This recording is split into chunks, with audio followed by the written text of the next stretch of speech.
Hello दोस्तों, अस्सलाम वालेकुम। Welcome to our channel. दोस्तों, मेरा नाम अली हैदर है। मेरा नाम वक्कार है। भाई जान। तो दोस्तों, हमारे पास एक इंटरेस्टिंग वीडियो आ गई है जिसका टाइटल है why India is building the 1,24,000 crore railway line. मुंह में ही नहीं आ रहा, इतना बड़ा नाम। पैसे पैसे बता दिए, 1,24,000 करोड़ की रेलवे लाइन। क्या इस रेलवे लाइन में बना रहे हैं, ये हमें समझ में नहीं आ रहा यही है। जानने के लिए ये वीडियो मैंने डाउनलोड किया है और अभी देखेंगे, समझेंगे आखिर इंडिया क्यों इतने पैसे लगा रहा है रेलवे लाइन पर। वहां पर आप एक्सप्रेस वे बना रहे हैं, रोड्स। हाँ, देखा था ना कल मिस्सौर हाँ, वो तो बड़ा बेंगलुरु वाला। वो तो 1 घंटे में सफर। भाई, एक्सप्रेस वे बना रहे हैं, रेलवेज बना रहे हैं, और क्या इनको चाहिए? हर चीज। ये होते हैं लीडर जो अवाम के लिए सोचते हैं, अपनी अवाम के लिए ये फैसिलिटीज कर रहे हैं ना। ये सारा जो है ना पैसा रोडों पर लगा रहे हैं, पता नहीं क्या करने जा रहे हैं। अवाम के लिए सहूलतें। ये आसानियां हो जाती है ना, फिर और रोड ये- से जो टैक्स होता हाँ। मिलता है ना, फिर ये वो पैसे मिलते हैं, ये आगे और भी सोचते हैं जगह यार, डेवलपमेंट करते हैं ये। तो देखते हैं ये आखिर इसके पीछे क्या राज है, और ये रेलवे लाइन में क्या क्या आ जाता है, मेट्रो, ये वो सब इस वीडियो में पता चल जाएगा। तो वीडियो स्टार्ट करने से पहले आपसे रिक्वेस्ट है, इंडिपेंडेंट इंडिया का सबसे बड़ा चैनल पर न्यू इंफ्रास्ट्रक्चर तो प्लीज प्रोजेक्ट अभी सब्सक्राइब बनाया जरूर जा कर रहा है दें। 1,24,000 करोड़ रुपए में। ये है रेलवेज का डेडिकेटेड फ्रेट कॉरिडोर, जो कि specially super fast freight train यानी मालगाड़ियों के लिए बनाया जा रहा है। इसमें ट्रेन 100 किलोमीटर पर आवर की स्पीड से दौड़ पाएंगी। लुधियाना, दिल्ली, कोलकाता और मुंबई के बीच टोटल लेंथ होगी लगभग 3,400 किलोमीटर। इसका पर्पस है इंडिया को ट्रेड और कॉमर्स का पावर हाउस बनाना, जिससे एक्सपोर्ट करना पहले से और आसान हो जाए और इम्पोर्ट करना और सस्ता। साथ ही देश के अंदर सामान लाने ले जाने में काफी समय और पैसे भी बचाएगा। अभी तो इसके सिर्फ 2 कॉरिडोर बन रहे हैं, वेस्टर्न और ईस्टर्न डीएफसी, मगर इनकी सफलता के बाद देश की हर मेजर सिटी को ऐसे ही एक कॉरिडोर से कनेक्ट किया जाएगा। इनके पूरी तरह खुलने के बाद कई ग्राउंड ब्रेकिंग अचीवमेंट देखने को मिलेंगी, जैसे कि 1.5 किलोमीटर लंबी ट्रेन डबल स्टैक कंटेनर्स के साथ दुनिया की पहली 7.1 मीटर ऊंची टनल सोना में, नया 12,000 हॉर्स पावर का सबसे पावरफुल फ्रेट लोकोमोटिव और world class automatic signalling system. इस प्रोजेक्ट की ऐसी और भी काफी इंटरेस्टिंग डिटेल्स हैं, मगर उससे पहले देखते हैं कि इंडियन रेलवेज को डेडिकेटेड फ्रेट कॉरिडोर की जरूरत क्यों पड़ रही है एग्जिस्टिंग नेटवर्क से अलग। आज से 185 साल पहले इंडिया में रेलवेज की शुरुआत फ्रेट ट्रेन से ही हुई थी, जब 1837 में मद्रास के रेड हिल्स से चिंतादिरपेट तक पहली लाइन बिछाई गई। इसको रोड बिल्डिंग मटेरियल को लाने ले जाने के लिए बनाया गया था। इसके 16 साल बाद 1853 में पहली पैसेंजर ट्रेन चली थी, मुंबई में बोरीबंदर से थाने तक। इसकी पॉपुलैरिटी और एफिशिएंसी को देखते हुए देश के हर कोने तक रेलवे लाइंस बनाई गई, दोनों पैसेंजर और फ्रेट ट्रैफिक के लिए, जिसकी वजह से इंडिया आज दुनिया का चौथा सबसे बड़ा रेलवे नेटवर्क बन पाया है 68,000 किलोमीटर की टोटल लेंथ के साथ। ये नेटवर्क तो काफी इंप्रेसिव है, मगर इसमें कुछ इश्यूज आते हैं, जैसे कि इसके कई सेक्शंस पुराने हैं, बुरी हालत में और अपनी कैपेसिटी से ऊपर ऑपरेट कर रहे हैं। और क्योंकि इसे दोनों पैसेंजर्स और फ्रेट ट्रेन आपस में शेयर करती हैं, इसीलिए इसमें काफी डिलेज भी देखने को मिलते हैं। ज्यादातर डिलेज फ्रेट ट्रेन को झेलने पड़ते हैं, उनको प्रायोरिटी नहीं दी जाती, क्योंकि पैसेंजर ट्रेन को ज्यादा देर रोका नहीं जा सकता। कई बार तो ये घंटों तक खड़ी रहती हैं लाइन के क्लियर होने के लिए, जिसकी वजह से कोई प्रॉपर शेड्यूल नहीं फॉलो कर पाती। इन्हीं कारणों से एक फ्रेट ट्रेन की एवरेज स्पीड सिर्फ 24 किलोमीटर पर आवर है देश में, यानी दिल्ली से मुंबई सामान भेजने में औसतन 65 घंटे लगते हैं, जो कि बहुत ही स्लो है। ट्रक्स इससे 60% कम टाइम लेते हैं। इतना ही नहीं, इंडियन रेलवेज की सबसे ज्यादा कमाई फ्रेट से ही होती है, टोटल रेवेन्यू का 64%। पैसेंजर ट्रेन इससे आधा ही कमा पाती हैं 29% के साथ, और बाकी 7% केटरिंग, पार्सल्स और एडवर्टीजमेंट से आते हैं। इसके बावजूद रेलवेज का सबसे ज्यादा खर्चा पैसेंजर ट्रेन चलाने में ही चला जाता है, उसके अपने रेवेन्यू से भी ज्यादा। क्लीनिंग, मेंटेनेंस, ऑपरेशंस और सिक्योरिटी के ऊपर सबसे ज्यादा खर्च होता है। फ्रेट ट्रेन को हमेशा से ही बैड डील मिलती रही है, जिससे लॉजिस्टिक कंपनी ने इस पर रिलाय करना कम कर दिया, स्पेशली उन केसेस में जिनमें डिलीवरीज टाइम सेंसिटिव होती हैं। हालांकि रेल में सामान ट्रांसपोर्ट करना 10 गुना सस्ता पड़ता है ट्रक से, मगर कंपनीज रोड से सामान भेजना प्रेफर करती हैं समय बचाने के लिए। 1950 में देश के टोटल फ्रेट ट्रैफिक का 83% रेल से जाता था, जो कि 2011 तक आते आते 35% तक गिर गया। आजकल ज्यादातर कार्गो ट्रक से ही ट्रांसपोर्ट होता है, जो कि एनवायरमेंट और रोड कंजेशन के लिए इतनी अच्छी खबर नहीं है। इसको सॉल्व करने के लिए और फ्रेट रेल को रेवोल्यूशनाइज करने के लिए डेडिकेटेड फ्रेट कॉरिडोर्स को प्लान किया गया था अर्ली 2000s में। 2006 में dedicated freight corridor corporation of India limited एक पब्लिक सेक्टर अंडरटेकिंग बनाई गई थी मिनिस्ट्री ऑफ रेलवेज के अंडर। ये रिस्पॉन्सिबल है इसकी प्लानिंग, कंस्ट्रक्शन और मेंटेनेंस के लिए, मगर ऑपरेशंस इंडियन रेलवेज ही संभालेगी। इसके लिए सबसे पहले इन 2 रूट्स को प्लान किया गया और कुछ सालों बाद इन 4 नए रूट्स को भी प्रपोज किया गया, जो कि सारी मेजर सिटीज को कनेक्ट करेंगे। ये रूट्स इसलिए चूज किए गए क्योंकि रेलवेज का मेजर ट्रैफिक इन्हीं से होकर गुजरता है। हर साल इंडियन रेलवेज 121 करोड़ टन का फ्रेट ट्रांसपोर्ट करती है, जिसमें से 55% ट्रैफिक गोल्डन क्वाड्रिलेटरल रूट्स के थ्रू जाता है। इतना ही नहीं, ये पूरा रूट अपनी कैपेसिटी से 15 से 50% तक ज्यादा ऑपरेट कर रहा है कई सालों से। इन डेडिकेटेड फ्रेट कॉरिडोर्स में सिर्फ फ्रेट ट्रेन ही चलेंगी, पैसेंजर ट्रेन को आने नहीं दिया जाएगा। Western dedicated freight corridor UP में दादरी से स्टार्ट होगा, फिर ग्रेटर नोएडा से पास करते हुए यमुना को क्रॉस करेगा, जहां इसकी एंट्री हरियाणा में हो जाएगी। आगे फरीदाबाद के साउथ से होता हुआ जाएगा सोना की तरफ, जहां दुनिया की सबसे ऊंची फ्रेट टनल बनाई जा रही है 10.5 मीटर ऊंचाई के साथ। इतनी ऊंची इसलिए होगी क्योंकि इसमें से डबल स्टैक कंटेनर ट्रेन जाएंगी। इसके ऊपर इलेक्ट्रिफिकेशन सिस्टम भी होगा, जिससे इसकी हाइट इंक्रीज हो गई। डबल स्टैक में 2 कंटेनर्स को एक के ऊपर एक रखा जाता है, जो कि बहुत रेयर है फ्रेट ट्रेन के लिए दुनिया भर में, मगर ऐसा करने से वेस्टर्न डीएफसी काफी कॉस्ट इफेक्टिव और एफिशिएंट हो जाएगा। ये 1 किलोमीटर लंबी टनल होगी डी शेप में, जिसकी हाइट होगी 10.5 मीटर और विड्थ होगी 14.5 मीटर की।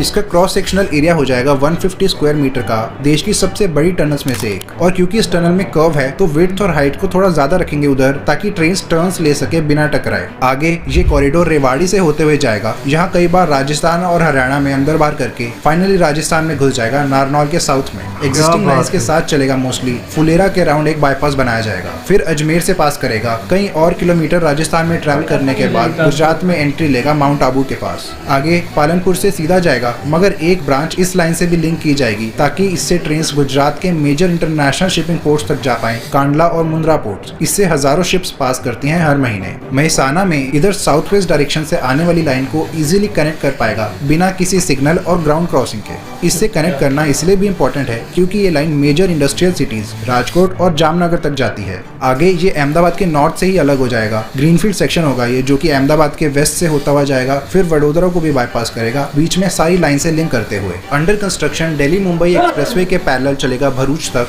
इनके अलावा बुलेट ट्रेन भी बनाई जा रही है, जो कि इसी रूट से होते हुए जाएगी। यानी इस पूरे स्ट्रेच में देश के 3 सबसे इंपॉर्टेंट प्रोजेक्ट साथ में चल रहे हैं, जो कि काफी इंटरेस्टिंग है। कई लोग काफी एक्साइटेड हैं इन तीनों प्रोजेक्ट्स के पूरे होने के लिए। आगे नर्मदा रिवर को क्रॉस करके डीएफसी वापस एग्जिस्टिंग रेल लाइन से मिल जाएगा। सूरत के ईस्ट से बाईपास करते हुए जाएगा, कई और किलोमीटर चलेगा गुजरात में और यहाँ महाराष्ट्र में एंटर हो जाएगा। आगे दहानू को बाईपास करके फिर मौजूदा लाइन से मिल जाएगा। फिर वसई विरार को भी बाईपास करेगा। यहाँ 2 और टनल्स बनाई जाएंगी, 320 मीटर और 430 मीटर लंबी, जो चंद्र के पास ही इस कल्याण वाली लाइन से मिल जाएगा। मुंबई के ईस्ट से पास करेगा डोंबिवली तक, जहाँ ये ऐसे लिंक हो जाएगा जेएनपीटी के रूट से। नवी मुंबई से होते हुए जाएगा, फिर पनवेल से ऐसे टर्न ले लेगा पोर्ट की तरफ। आगे के सेक्शन में कई एलिवेटेड वायडक्ट्स भी बनाए जा रहे हैं। इसके लिए पाडेघर में इस कॉरिडोर के कारण एक बहुत ही फंकी लुकिंग रोड इंटरचेंज बनाया जा रहा है इन हाईवेज के बीच। दिखने में ये कॉम्प्लेक्स वाई और ट्रम्पेट इंटरचेंज का मिक्सचर लग रहा है, क्योंकि रेलवे लाइन इसके नीचे से जाएगी, इसीलिए ये ऐसे बनेगा। आखिर में कारल से होते हुए ये जवाहरलाल नेहरू पोर्ट पर खत्म हो जाएगा।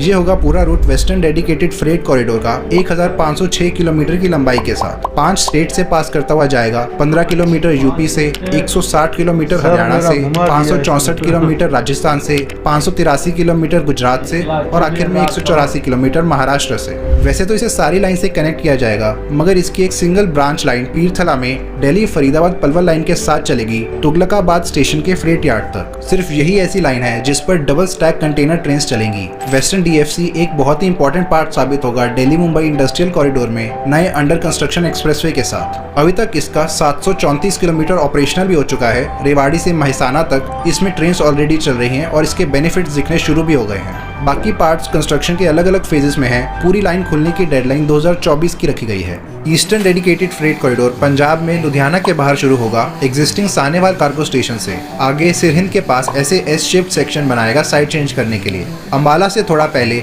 यहाँ इसकी एंट्री हरियाणा में हो जाएगी। फिर एस शेप बनाता हुआ आगे निकल जाएगा। यमुनानगर से पास करते हुए उत्तर प्रदेश में एंट्री ले लेगा। सहारनपुर से पास करेगा, फिर देवबंद और मुजफ्फरनगर के अराउंड बाईपास करेगा नए ग्रीनफील्ड सेक्शन की मदद से, क्योंकि इधर एग्जिस्टिंग लाइन के आसपास कोई स्पेस अवेलेबल नहीं थी। आगे मेरठ और हापुड़ के अराउंड भी बाईपास बनाया जाएगा। फिर खुर्जा से होते हुए जाएगा। खुर्जा में बड़ा सा रेल इंटरचेंज बनाया जा रहा है, क्योंकि यहाँ से एक ब्रांच लाइन सीधा जाएगी दादरी तक। ये 46 किलोमीटर लंबी ब्रांच दोनों डेडिकेटेड कॉरिडोर्स को आपस में कनेक्ट करेगी, यानी मुंबई से आने वाला कार्गो डायरेक्टली कोलकाता तक जा पाएगा बिना डीएफसी से निकले। दादरी में भी एक बड़ा सा वाई इंटरचेंज बन रहा है, जिससे लाइंस क्रिस क्रॉस कम करेंगी। इससे स्टॉप्स और डिलेज कम होंगे। ये ब्रांच ईस्टर्न कॉरिडोर में ही आती है।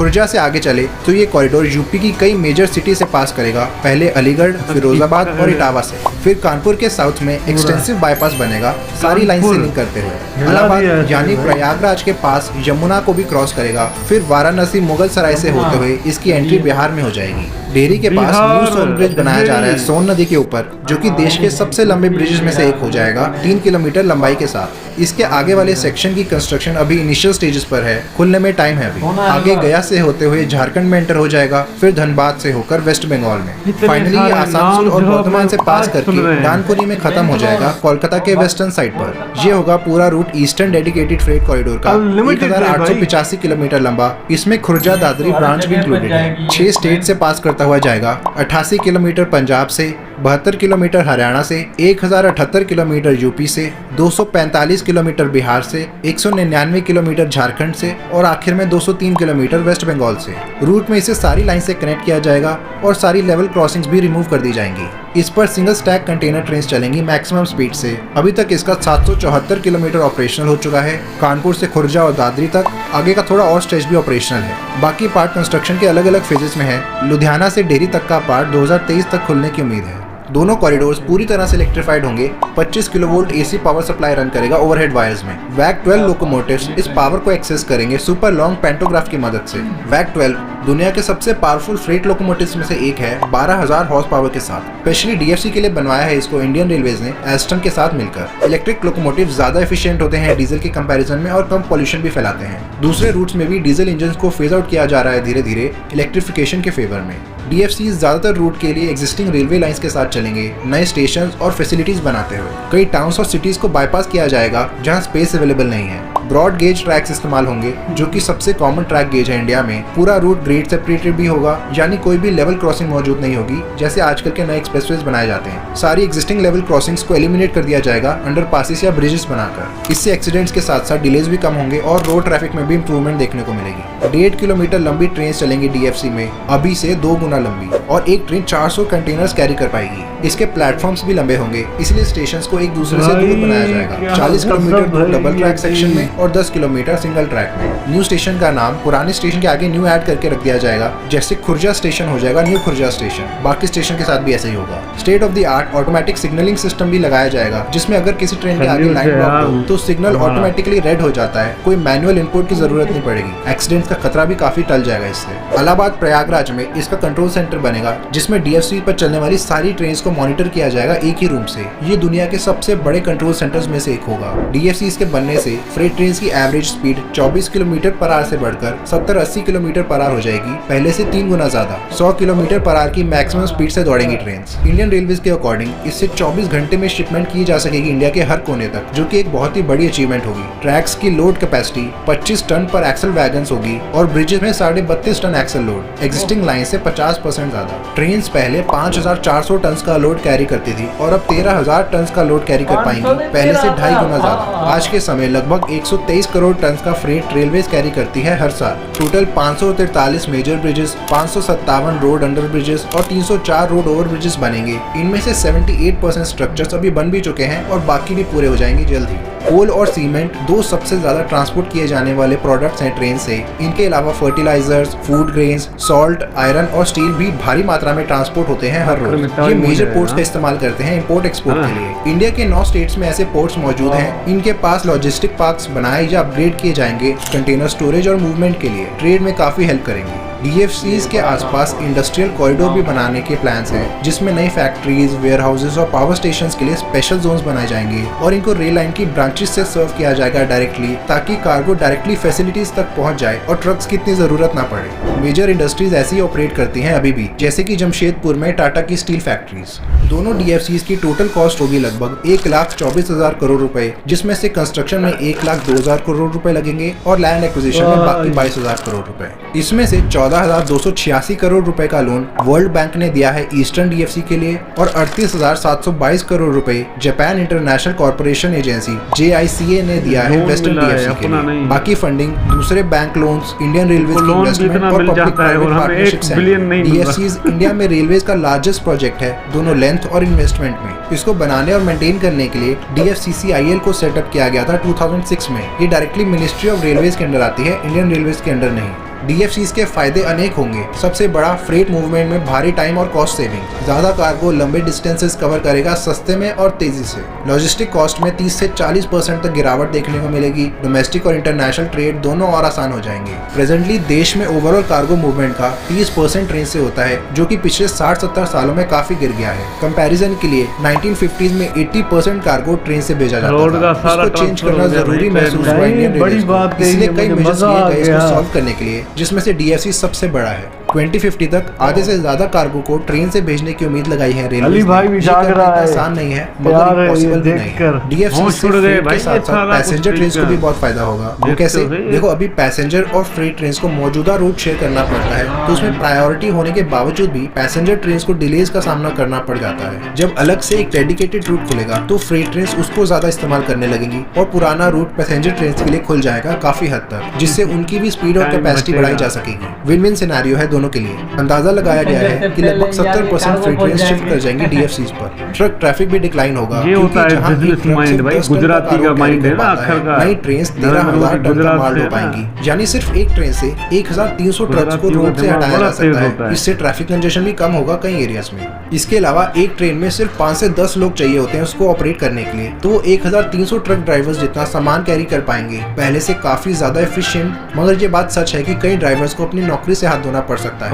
ग्रीन हाउस गैस एमिशन में भी भारी गिरावट देखने को मिलेगी। FCCIL के अकॉर्डिंग ये corridor 45 crore ton carbon dioxide emissions को कम कर पाएंगे पहले 30 सालों में। ऐसा सिर्फ कार्गो को ट्रक से ट्रेन में शिफ्ट करके नहीं, बल्कि DFC के पूरी तरह इलेक्ट्रीफाई होने की वजह से भी पॉसिबल होगा। डीजल कंजम्पशन भी कम होगा, जिससे रेलवेज हर साल लगभग 12,000 करोड़ रुपए बचा पाएंगे। 3-fold बेनिफिट्स होंगे। एफिशिएंट, चीप और environmentally friendly transport. Indian economy को इससे बेनिफिट देखने को मिलेगा। तो कैसे? जब कार्गो मूवमेंट चीप हो जाएगी और कंपनीज इसे यूज करने लगेगी, जिससे टोटल कार्गो इंक्रीज होगा, नई फैक्ट्रीज बनेगी, एम्प्लॉयमेंट बढ़ेगी और ये साइकिल ऐसे ही चलता रहेगा कुछ समय के लिए। इसकी कंस्ट्रक्शन में भी state of the art machines और टेक्निक्स का उपयोग किया जा रहा है, जैसे कि ऑटोमेटिक ट्रैक लिंक मशीन्स। ये 33 मीटर लंबी मशीन्स होती हैं जो कि ट्रैक्स को स्पीड से बिछा पाती हैं। एक दिन में 1.5 किलोमीटर ट्रैक्स ले कर सकती हैं केवल 15 से 20 वर्कर्स की मदद से। मैनुअल मेथड के कंपैरिजन में ये कई गुना ज्यादा एफिशिएंट और क्विक होगा। दोनों DFCs मिलाकर लगभग 75% काम कंप्लीट हो चुका है। 1508 किलोमीटर का रूट ऑलरेडी ऑपरेशनल है और अगले साल जून 2023 तक बचा हुआ ज्यादातर रूट खुल जाएगा, मगर आखिरी कुछ सेक्शंस खुलने में 2024-25 लग जाएगा। ईस्टर्न और वेस्टर्न DFCs के अलावा 4 और कॉरिडोर्स भी प्रपोज किए गए हैं मेजर सिटीज के बीच, जो कि इनकी सक्सेस को देखकर बनाए जाएंगे। पहला होगा नॉर्थ साउथ कॉरिडोर दिल्ली से चेन्नई के बीच 2300 किलोमीटर लंबा। रास्ते में आगरा, भोपाल, नागपुर, हैदराबाद और विजयवाड़ा के पास से होते हुए जाएगा। दूसरा होगा ईस्ट वेस्ट कॉरिडोर कोलकाता से मुंबई के बीच 2000 किलोमीटर लंबा। ये रायपुर, नागपुर और वाह भाई वाह, क्या बात है, क्या बात है। इंडिया वेल डन यार, बड़ी इन्फॉर्मेटिव वीडियो थी, मजा आ गया देखकर। हमें पता तो चला कि इंडिया में ये सब भी हो रहा है भाई। इतने सारे पैसे इन्वेस्ट कर लिए, वो भी दुनिया इनको दे रही है ना। वर्ल्ड बैंक भी इनको सपोर्ट कर रहा है, जापान एसोसिएशन वाले भी सपोर्ट कर रहे हैं, हर कोई इंडिया को सपोर्ट करता है और बड़ी बड़ी कंपनियां भी इन्वेस्ट कर दी। उनको पता है ना इंडिया आगे की सोच रहा है, तो इंडिया पीछे नहीं हो रहा, इंडिया आगे बढ़ रहा है। वो बोलते हैं ना आत्मनिर्भर हो रहा है इंडिया। यार क्या क्या नया देखने को मिल रहा है। एक्सप्रेस वे बन रहे हैं, ट्रेन, ये वो आइलैंड तो देखे दे, हर चीज में इंडिया आगे बढ़ा है। टूरिज्म में इन्वेस्ट कंपनियां, हर बड़ी बड़ी कंपनियां भी इंडिया में आ रही हैं। जो ये देखे ना, ये जब ये प्रोजेक्ट बन रहे हैं ना, बाहर वाले भी आ रहे हैं ट्रेवल घूमने के लिए। ये भाई यकीन करिए ना, अगर हमें मौका मिलता ना, हम सेटल इंडिया में हो जाते, जहाँ पर इतने लीडर्स जो है अपनी आवाम के लिए सोचते तो है, अपनी आवाम को ये सब फायदे देते तो है। हमारे वाला माहौल नहीं है। ये जो रोज ट्रेवल करते हैं ना पैसेंजर, यहाँ जाने के लिए वहाँ जाने, इनके जो पहले से ये जो न्यू ट्रेन लॉन्च किए ना, ये पहुंच जाएगी भाई हर चीज में भाई। तो ट्रेन में जो फैसिलिटीज मिलती हैं, आपने देखा होगा एक ट्रेन में खाना कितना अच्छा था। हर चीज, वो अमूल के साथ बटर, ये चाय, कॉफी, हर चीज मिल रही है। शहद भी मिलता है वो खाने के लिए। ये जो प्रोजेक्ट जो बना रहे हैं ना, इससे क्या होगा, इनको दुगना फायदा होगा। पहले तो इन्होंने इन्वेस्ट किया, अब ये कवर भी कर लेंगे अपने सारे, और उसके बाद इनको